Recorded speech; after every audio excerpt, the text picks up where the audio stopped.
რუსთავის მაჟორიტარი დეპუტატი ზვია ძიძიგური და ქალაქის მერი დავით ჯიქია საქართველოს საავტომობილო გზების დეპარტამენტის თავმჯდომარის პირველ მოადგილეს შეხვდნენ.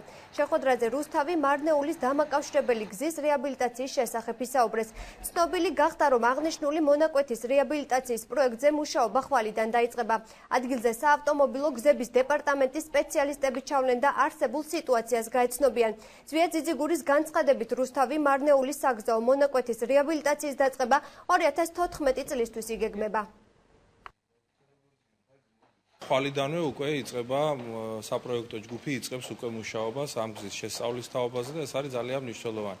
ეს ნიშნავს იმას, რომ შესაბამისი პროცედურები კანონის შესაბამისად ყველამ უნდა დავიცვათ და ყველამ ერთად ხარდაჭერა არის მინისტრისგან, არის დეპარტამენტის ხელმძღვანელისგან, ყველასგან და ჩვენი ამოცანა არის 2014 წლის ბიუჯეტში ეს გზა მოხდეს პირდაპირ, რომ ჩვენ პრობლემა არ შეგვექმნას შემდეგ და დროში არ გაიწელოს და არ გახანგრძლივდეს. საკითხი არის რუსთავი მარნეულის გზის რეაბილიტაცია, მოგეხსენებათ ეს გზა იყო ძველი გზა. ჩვენ გვაქვს კონტაქტიდებაც არაერთხელ საუბარი მის რეაბილიტაციაზე. დღევანდელი სიტუაციიდან ფაქტურად იგეგმება პროცედურა რეაბილიტაციის, ანუ ხვალ ჩამოვლენ წარმომადგენლები, გააკეთებენ აზომვას. ამ ეტაპზე განიხილება რუსთავსა და მარნეულს შორის დამაკავშირებული უმოკლესი გზის რეაბილიტაციის საკითხი.